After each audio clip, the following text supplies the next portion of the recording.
Hello and welcome to the It's Your Effin' Journey podcast. My name is Melissa Hemming, and if a life coach and a therapist had a baby, you get me. I am absolutely thrilled to have you experience this episode. This is a deeply personal one to me. If you follow me on social media, I found this book called You Don't Look Adopted. I don't know how I found it, but it's actually a 10-year-old book, and the author is Heffron. And when I tell you that I read this book, I listened to it on Audible, and when I started, I immediately felt exposed, like naked, and everyone could see all of me.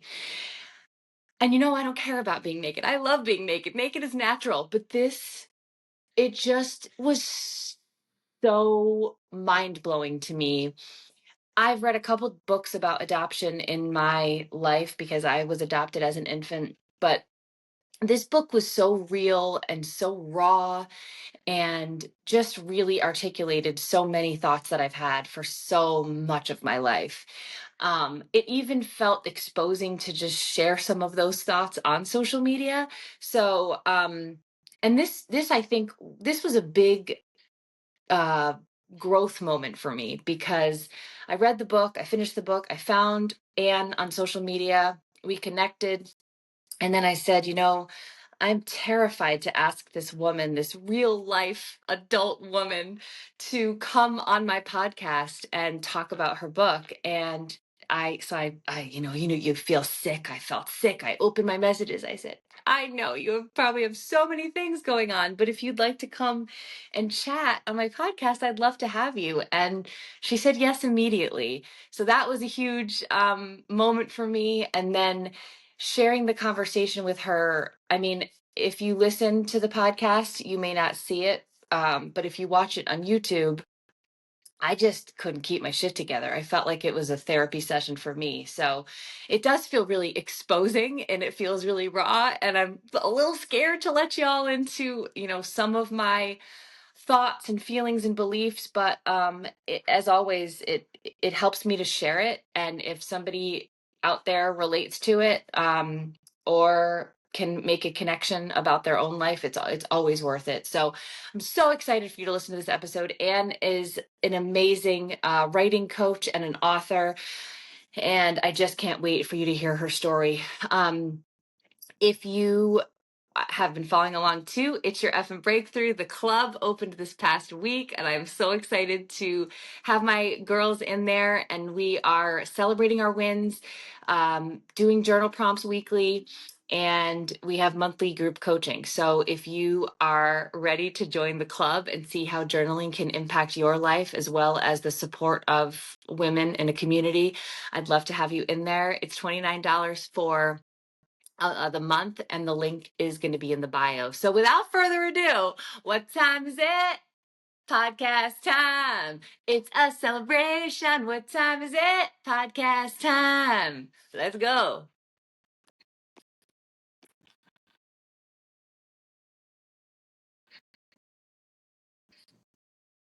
Hello, and welcome to the It's Your Effin' Journey podcast. I am so excited to chat with you today. Hi, Melissa. I am too. This is love what I've seen of your work, and I'm so curious about you. Oh my gosh. Well, I don't know how I happened to come across your book, but it's called You Don't Look Adopted, which immediately spoke to me because I was adopted as an infant and often heard those words.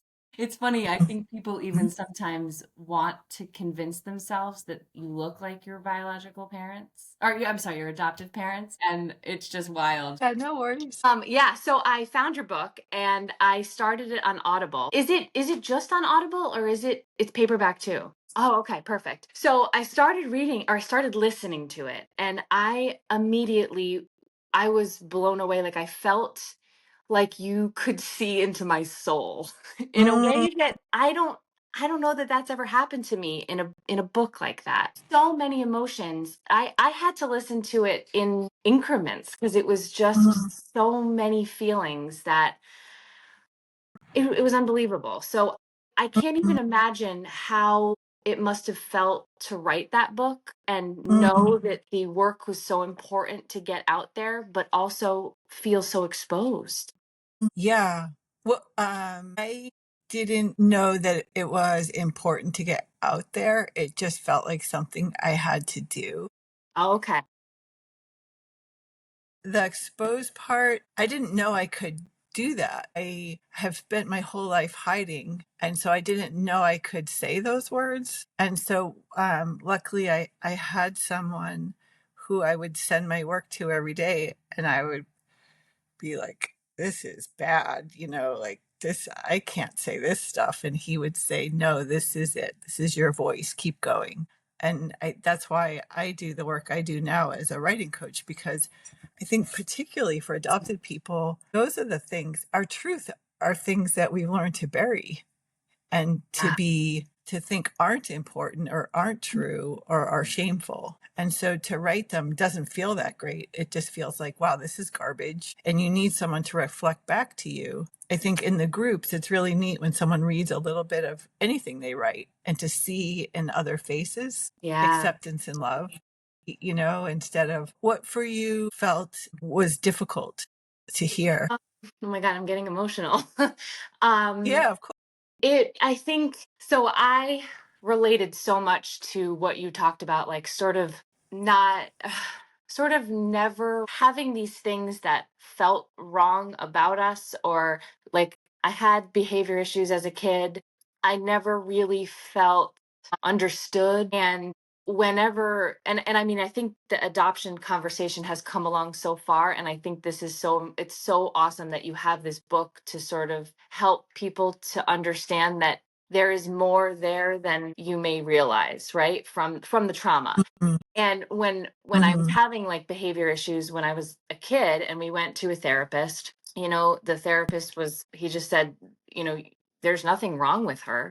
She's been adopted from these great people. You've given her a great life. I have no idea why she's, skipping What were school. your issues? What were Skipping, you like doing? I was just terrible with school. I was promiscuous. I started smoking cigarettes really early, and just any like self-destructive stuff, and so to hear like a therapist be like, well, there can't be anything wrong with you, and you're sort of like, okay, well, what's wrong with me? But Mhm, and so that kind of stuff was just really, I don't know, I can't even put it into words because like I've done a lot of work on my adoption, I felt like, until I read your book, and then I was like, oh my God, I need more mhm. therapy. But yeah, just that missing link that of acceptance and of understanding yourself, and also Yeah, that need to always make the people in your life feel better about the adoption. I always felt like I had to manage my adoptive parents' feelings.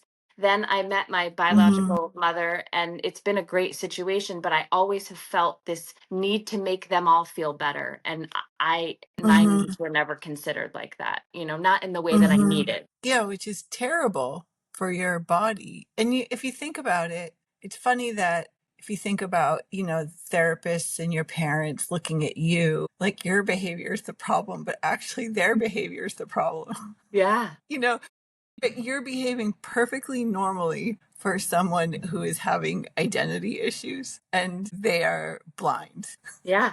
Yeah. Like looking back at that now, because I can almost like see the therapy room and me sort of sitting there. I was always so insecure and just shy and Mhm. timid. And then I have this guy, nothing could possibly be wrong with you. And it just feels like, okay, well, I don't know. I'm just lost in this world and just trying to navigate it. Well, it's like you're sitting there on fire, like you're actually on fire, and people are telling you that you're not. Yeah. And that's problematic for everybody, right? Because they can't see the fire and we can't not see it. And so it would be so nice if there was just openness in adoption where there wasn't this play acting of, even though it would be so great to have a family of 100% your own, and it's painful to be adopted on many levels. But the truth is, we're not related to them by blood. And the truth is, they have taken us in to hopefully provide a good life for us. So it has possibilities. It's just that the lies create, and gaslighting creates all sorts of pain for Yeah. everybody. Yeah. And it's funny, even talking about it now, I try to talk about it openly and honestly and share my feelings. And sometimes I still feel guilt, that, someone's going to hear this that has adopted someone. And I don't want to take away from this wonderful thing that they've done. Mhm, And I'm mhm, still protecting the other feelings when I'm just simply sharing, look, like just what you're sharing, that this has to be mhm. acknowledged in order for that person, for that child to understand their journey, which is what Yeah, this is all about. so yeah, it's so hard to talk about openly. I mean, my heart breaks because I think about, even, if my parents, or if their spirits are somehow able to access this information and hear me. Part of me wants to say, I love you, I love you, I love you. It doesn't, Yeah.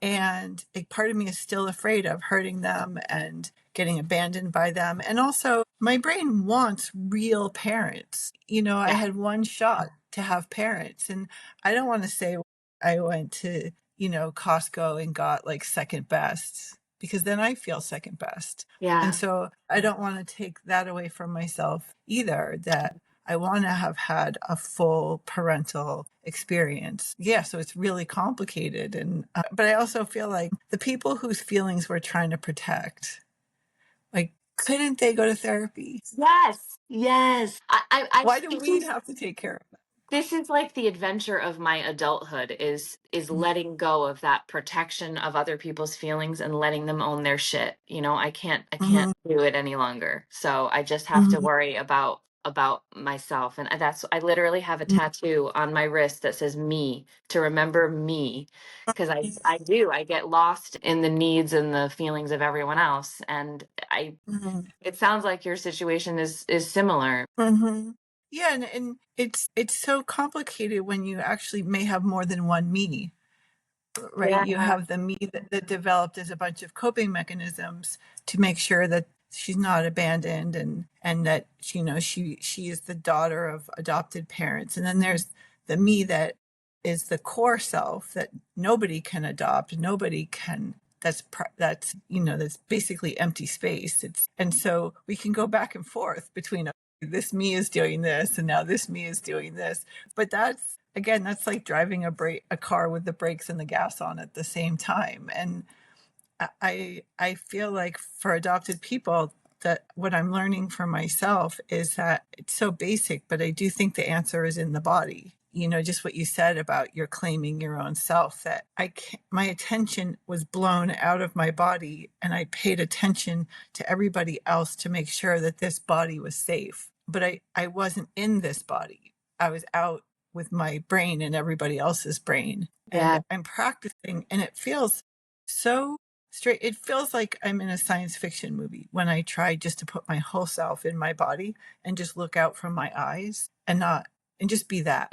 Just Yeah. be me behind my eyes. I could do it for like 4 seconds, and then I start panicking.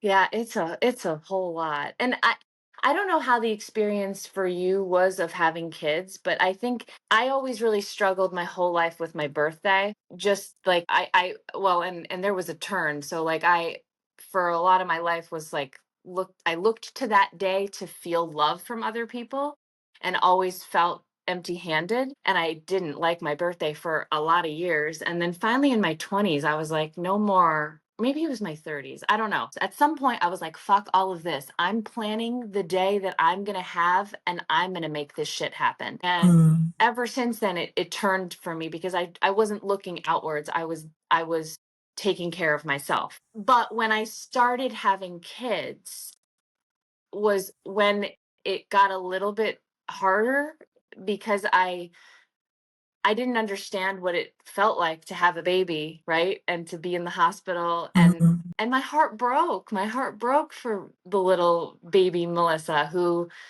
I don't know what I did in that first week. I don't know where I was. I don't know who fed me. I don't know, and it feels weird to say that, until I read your book, to be quite honest, it felt weird to say that Mhm, because it's like, well, you were cared for. Like, shut the fuck up, you know? But mhm, but you think about those things, like how much you mhm, love your baby. When I had my babies and in the hospital mhm, loving on them, and my biological mother, I do know that she was with me for some of that time, but I'm sure the energy is so different when you're not trying to bond with the baby. You're mhm, trying to figure out how you're going to let this baby go, you know? mhm. It's just crazy.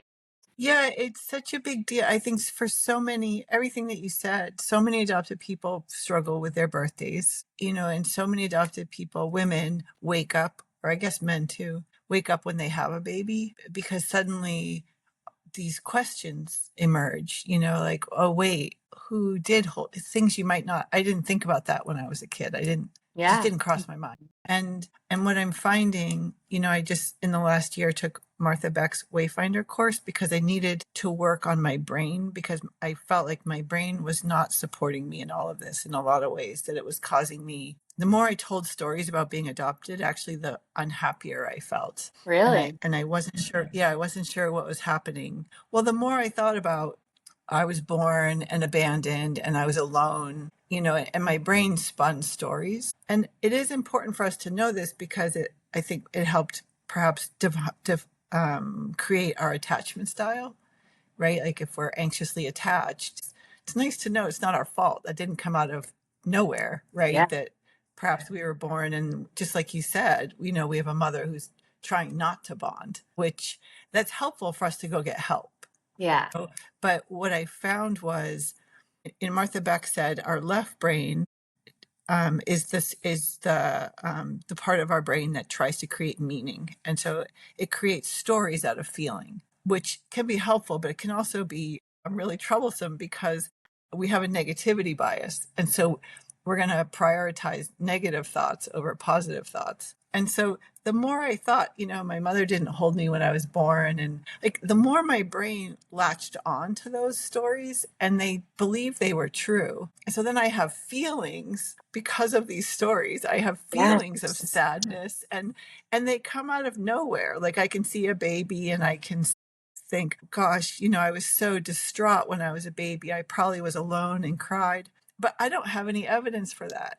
No. I believe those stories to be true, but Martha Beck taught us Byron Katie's work where you question your thoughts just to realize your thoughts are a thing. They're not even, they're just air, Mm-hmm. right? But thoughts create feelings and feelings create actions. And that's where things start getting real. And so this really threw me for a loop this past year because I believed my stories. So I Yeah. got pretty quiet. I stopped writing because I thought, well, who am I if I'm not my stories? I mean, part of being adopted is that for so many of us, we have this big empty space of not knowing what happened to us. And so once we start thinking about it, our brain creates stories for us. And I hooked on to those stories because no one wants empty space generally, No. Yeah. right? But the stories weren't empowering me. They were actually taking away my power. My brain was saying, you were abandoned, you were alone, you weren't safe. And so then I start hearing that on repeat,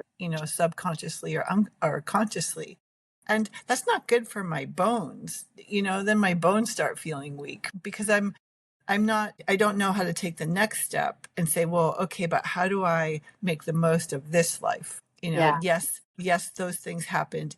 And how do I get my head out of the past and, in a way, stop feeling sorry for myself? And I don't mean that in a gaslighting way. I mean, I, I want to be careful with myself. I want to take care of myself, but I don't really want to feel sorry for myself because then I'm a victim and that hasn't served me very well. Yeah. But I do want to take really good care of myself. Do you know what I mean? So that's where I am these days, just trying to figure out how do I fully give merit to all that happened when I was young and, get on the track and run the fastest mile that I can, Well, and with deep. that's the great part, right? Is like I think that without the knowledge that you had this traumatic thing happen, you're like, Mhm, okay, I have this family. Adoption is love, right? It comes from a mhm, very loving, it's a loving act to do. So I'm mhm, adopted from this family.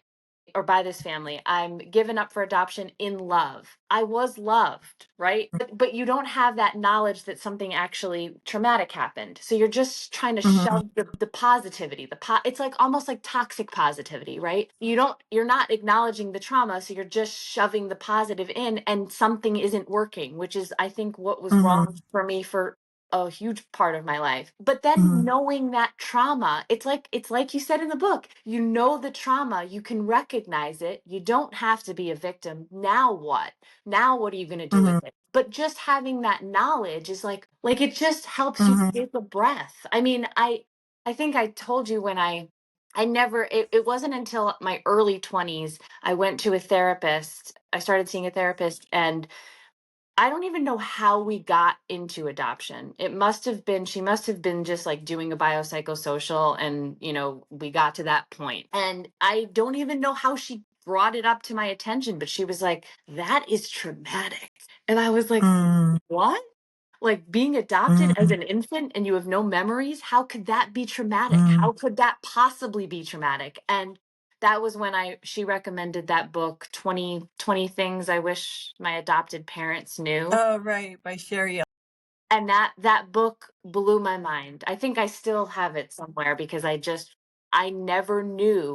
And so just having that knowledge, I felt, gave me so much freedom from that dark feeling. Mm-hmm. So like those birthday feelings, and you know, those moments that come up when I had my babies and I thought about that hospital experience. It's like toxic positivity. We have to know what happened in order to go forward in a positive way and a more healed way, I guess I Mm-hmm. should say. Yeah, and then we can advocate for ourselves. So if you go back to when you were a kid and the therapist said there's nothing wrong with you, as an adult you could say, well, there is. You should read, these books. Like Yeah. you catch up to me, and then I'll come back to you. And also, when you said that people are adopted in love, that also can be complicated because many, many times people adopt because there is a hole of grief in their family that they wanted a baby and they couldn't make one of their own. And so it's not just love for the baby, but it's love, it's grief. So Yeah. they're adopting out of grief and need. And so the baby isn't purely being taken in as receiving love. It is taken in as medicine for the which you could have a natural born baby for for those same reasons, to heal some sadness. But it's important to realize that it can be confusing when you think you were taken in love and you feel like you should be grateful for receiving love, but the love feels somehow murky. Yeah. And it's helpful to realize, like, oh, yes, and right, like they adopted me out of love and there was stuff going on under the surface that they hadn't addressed, and I feel that. Yeah.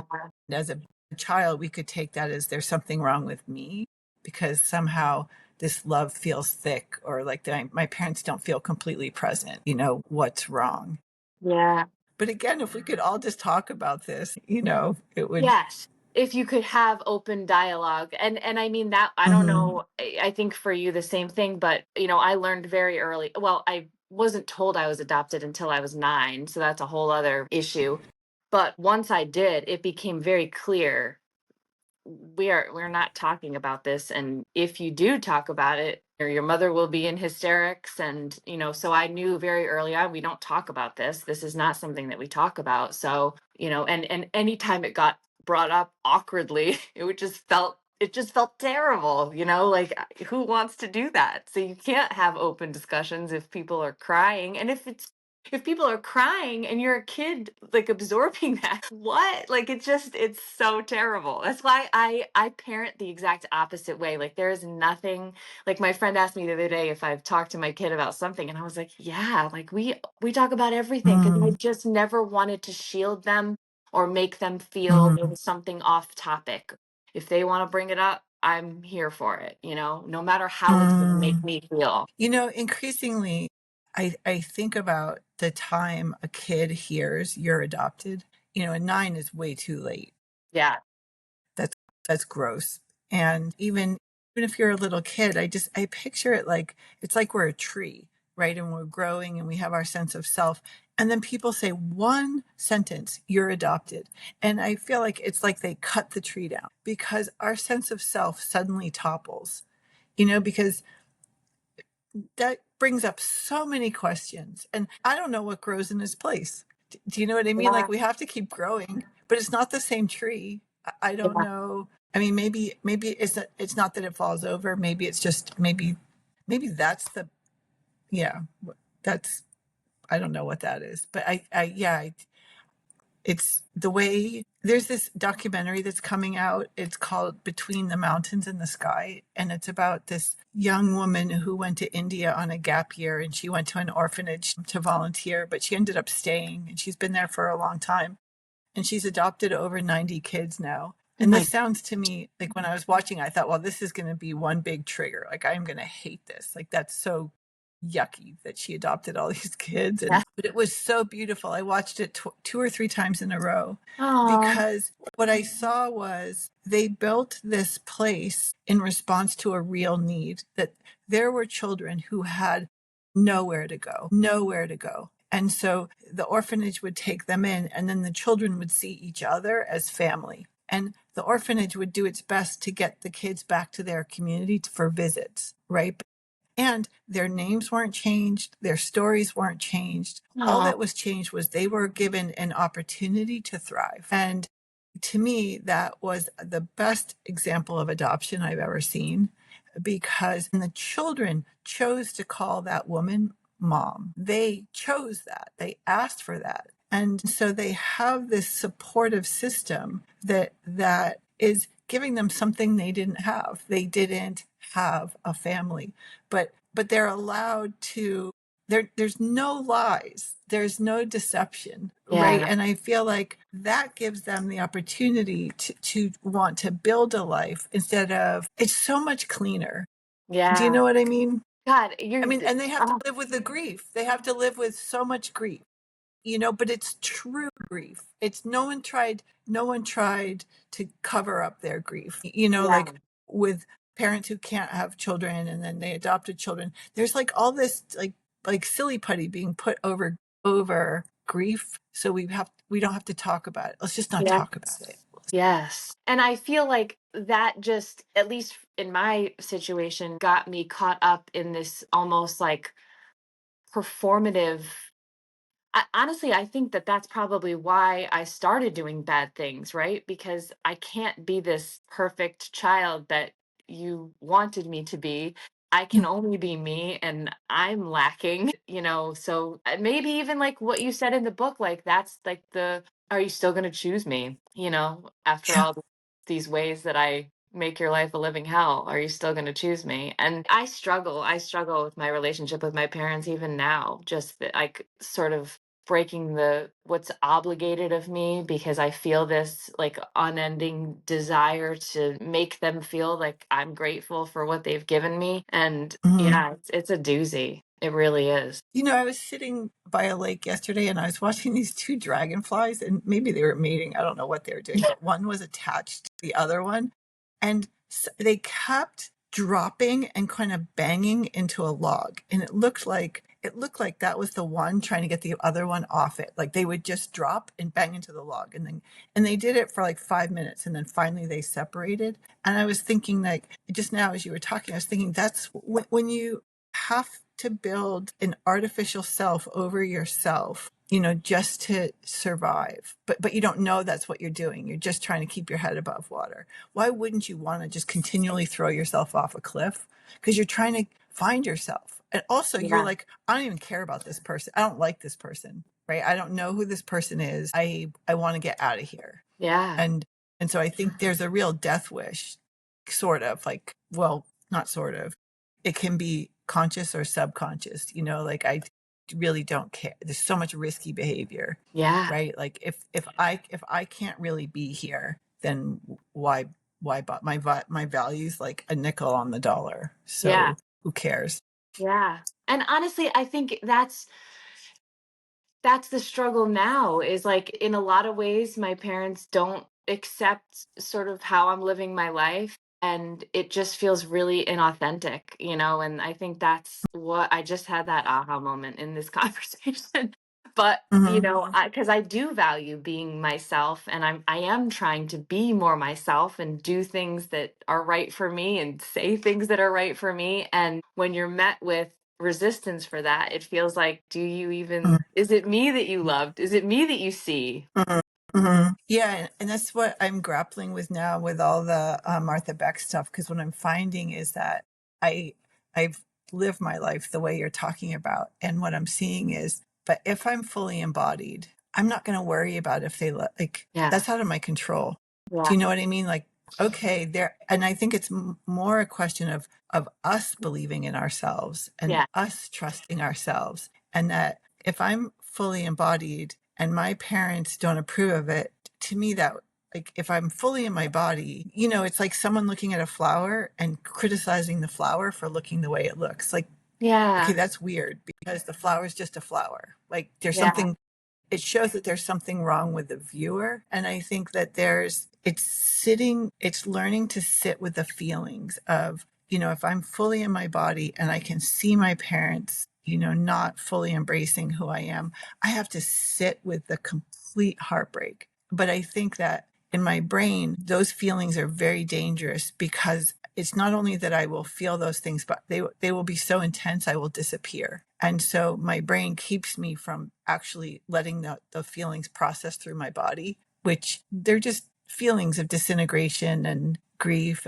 but they'll process. But my brain sets off an alarm, right? Like, oh, don't feel these things Yeah. because you'll kill yourself or you'll disappear. And so we just keep our whole lives, we just keep avoiding touching the very center of the hot stove. But I've been sitting there for almost a year now, and it's all right. You're still here. I'm still here. It's not great, but Oh my God. How long did it take you to write the book? 3 months. Yeah, I was trying to write forever, my whole life, and then so the Kitty Stockett who wrote the book The Help, I met her at this writing retreat, and she offered me her New York apartment for a couple of weeks, and I had this writing retreat in Martha's Vineyard, and I had no money.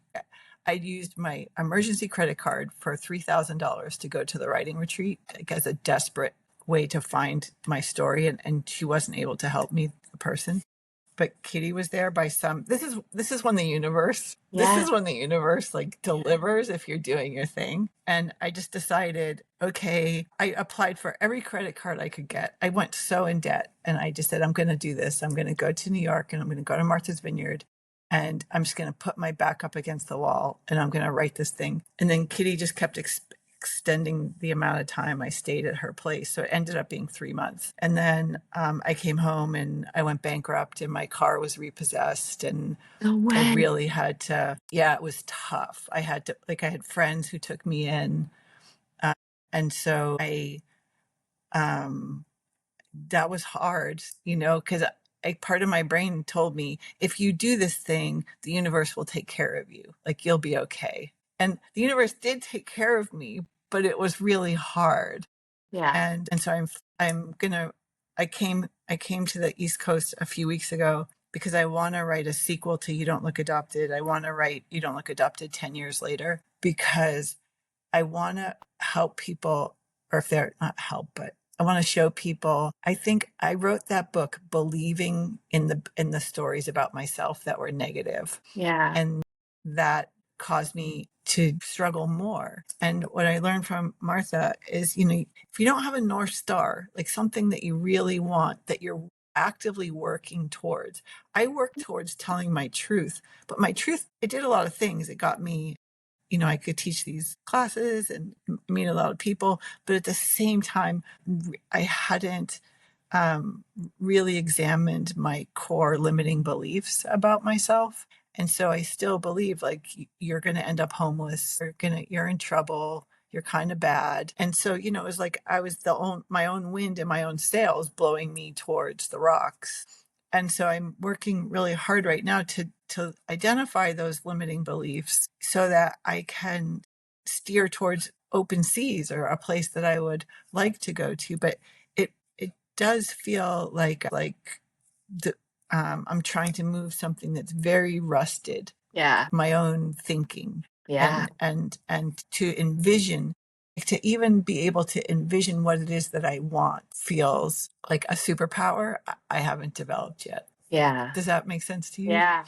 I mean, I feel like mindset work is a constant in my life in a way, Mhm. and it's 100% necessary. I was telling a friend this morning that, I have done a lot of work on my mindset and, the negative beliefs and, the feeling worthy and feeling good enough.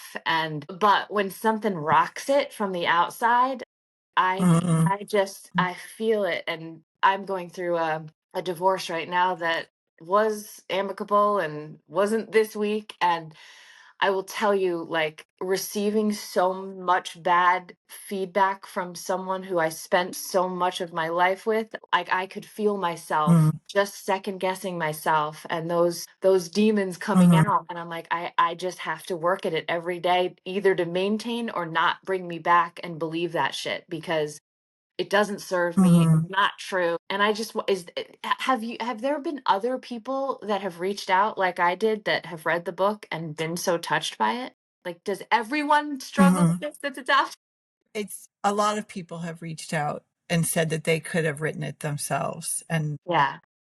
now that I've worked with groups, I've worked with hundreds of adopted people now, and I see it's just it's it, it's everything that you're saying. And I also feel like what you're saying is such an important part of our experience, that things are going to happen to us, so I can work on addressing my negative self-talk, but also part of me, there isn't enough research, as far as I know, about what happens to a baby's brain, when it goes through what we went through. And so I don't know, as far as like the development of my brain and the development of my nervous system, I don't know how those things are. You know Yeah. what I mean? I think that there are times when I feel like it's helpful for me to be deeply respectful of the terrified baby that may still be inside of me. Yeah. And that may be something that I have for a life, my whole life, right? Is that I have this baby that feels like it wants to die, Yeah. and that it needs me to take it seriously and to not even try to fix it, I think. And so, for you this week, it's like getting into bed in the fetal position and just, like letting, and I don't know, I don't know if this is good for you or not, but it seems to me there is untapped grief and anger in adopted people that so many of them are afraid to fully express, because they think it will annihilate them. And that's why I think psychedelics can be so appealing, or can seem like a possible answer, so you could actually experience those feelings without dying, you Yeah. know. But I'm sorry about what's happening for you. But also, I feel like our lives give us opportunities to express this grief over and over again. And if we half express it, the life's going to be like, well, okay, Yeah. I'll be back. Yeah. Have you heard of internal family systems? It's a type of therapy where Yeah. Yeah. okay, I'm okay. talking to it. All right, okay. When you were saying that, I don't practice it. I'm not trained in it, but my one of my favorite therapists that I ever worked with, she did it, and it was a. I didn't. If I had your book, and I can't believe it's 10 years old because it makes me sad that I didn't hear it Mm, 10 years ago when it came out. But if I had the book mm, or had read the book before my work with that therapist, we would have gone into mm, that because I didn't know. I didn't know. And I don't even mm, remember how much she knew about my adoption, but it's fascinating because you saying that, I'm like, I should go and talk to that little baby and see mm, what, mm, we don't remember anything, but, mm, it's interesting mm, to think mm. about. Yeah, Kathy McKechnie, she's an adoptee and she's an IFS therapist, and she does groups online. Oh, really? Yeah, I think yeah, yes, you could check her out. She's Yeah. makes so much sense for adopted people in particular, I think. Yes. Yeah, because we used to talk actually, I do think that we would work on talking to the girl who found out at 9 that she was adopted. So if anyone is Mm. listening, IFS is like it's a family, it's a therapy method that you target your trauma at particular points in your life. So my therapist would be like, speak to the 9-year-old. What is the 9-year-old feeling and thinking? And for me, it felt really weird, but it was cool. It's a really cool, Mhm. yeah, I'll have to check Yeah, her because if out. you think about it, yeah, because when you were told you were adopted, your 9-year-old self probably got frozen in time. So that Yeah. becomes a part. And then there's all these protectors that try to protect that part. And I think Mm. that taking those parts seriously and giving them a voice is incredibly empowering because they got frozen because they had no voice. Yes. Yeah. Yeah. No, that Mhm. was a big, that was a big bomb for sure. When did you What do find out you you think? were adopted? I don't remember. So they did it. They just kept Must have telling me. I always, think they had a book. Yeah, yeah. So what do you think as an adopted person you most need? like from myself Yeah, I or don't know. Yeah, I don't know. I need what I need is to rely on myself for knowing what is Mm, right for me. mm, I think I looked outward for so long, for approval, for acceptance, um, to sort of, and that's honestly why I sort of birthed this podcast, because I feel like there's so much noise about what we should be doing or how we could be doing things, or whatever people say. And I'm passionate about me finding my own way, even if it looks totally different from everyone else, mm, and learning how to trust mm, myself. So I think that's what, and a lot of that has to do with that separation from my family. And I'm 45. I mean, my dad mm, still is on the mortgage of my house. We are enmeshed in these mm, ways, and I continue to allow it because I want to fulfill this need for him to take care of. I don't even know what I'm doing sometimes, but I know that I need to mm, find myself in this. And so it's this constant like separation, and also not living up to what they want me to be. You know what I mean? Like they want to take care of me and I don't want that mm, any longer. So it's just this like push and pull of me. I need mm. to be okay with me. Do you think, I feel like enmeshment for so many adoptive families makes so much sense because if we weren't enmeshed, then you would be your own body and your parents Yeah. would be their own body and you wouldn't be theirs. But Yes. the truth is like choices are made. Do you know, like I wish my mom could have understood, like I choose you. Like this is, even if I fight you and say terrible things, I'm still like we have to live with the terror of one of us could disappear. Yeah. One of us could say, "You're not really my mother," or "You're not really my daughter," and like I feel like it's this day by day commitment of I will trust that you are here and that I can survive if you leave me. If Yeah. the parents could say, if you leave me, we're still okay because your best interest is at heart, not ours. But I find that still with my parents dead, I'm still afraid of becoming my own person because that means that disentangling, it means losing the mother. It goes back to that. Right. Yeah. And so I just feel like we just needed to see example, like just to watch on like National Geographic. Do you know what I mean? Of like the disentangling happening and the people standing there and being fine, like sitting Yeah. at dinner and they're fine. We just need to see it in real time so that our brains can process it. Yeah. Yeah. It's wild. I And wanted to create, go ahead. well, I just had this idea that I wanted to create a puzzle that's my own body and that I would put the pieces together with the mantra, it's okay for me to be here. And so that I could I could snap together the pieces and have my brain understand it's okay. This is just you. This is your body and it's okay for you to be here independent of other people. Because somehow my brain still hasn't gotten that message. Yeah. Do you ever feel this like also this higher need, or this strong need to prove that you're worthy of being here? Because I feel like I have that too. Oh, Like this, every day. Yeah, all the it's like time. It this causes me so pressure. much, Yeah. yeah, constant pressure to prove. Yeah, it's horrible. because it affects everything, right? Friendships and everything is this. Yeah, I think it's what gives me diarrhea. Oh my God, thank you for saying that because that was fascinating about the stomach issues. I'm so glad that you said that Mm, because I feel like that has got to be a real thing.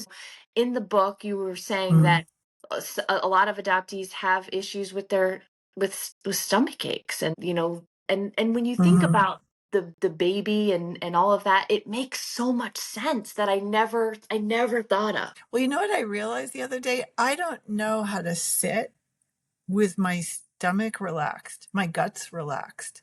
My guts are always in a fist because I think that's what keeps me sitting upright. And so then when I lie down, they're still in a fist because it's habituated.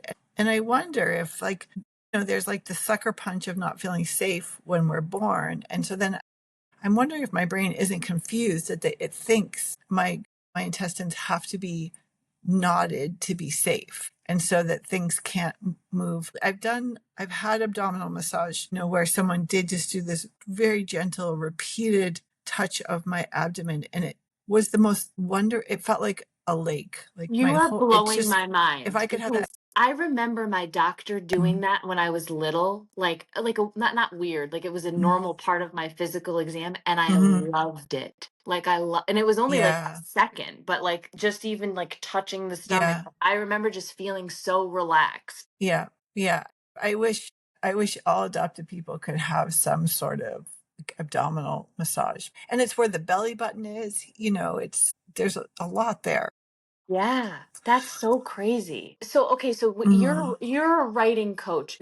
Is it mm. specifically with adoptees or just anyone who's writing? It's with adopted people. I mean, I have a few clients who aren't adopted, but I do groups because what I've found is that it's groups, and the groups are amazing because it's just creating a group. And so then people have their community, and it doesn't even matter what they write. Like I could just say, okay, write about the color pink for 6 minutes. And it's just the freedom of saying, this is what I think about the color pink without clenching inside. It's not Yeah, about being a good writer. It's just about letting yourself express and then reading it out loud to other people. And you don't have time to edit. You don't have time to, but it's these blips of time where people get so freaked out, when they first start, because it's usually 6 minutes. I give a prompt and they write about it, but it's like they're fireflies, right? Like they flash a glimpse of themselves and then they get to see it in other people. And we've just fallen in love with each other, right? Because truth is so beautiful. yeah, The writing is always beautiful. It's always beautiful. It's not about skill or anything like that. It's just about, it's like a little kid drawing a stick figure.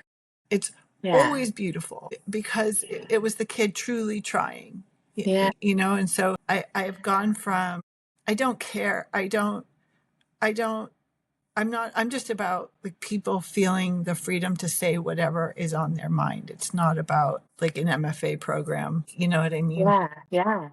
Well, I I mean, mean, isn't so there a risk if I ask you, no, go.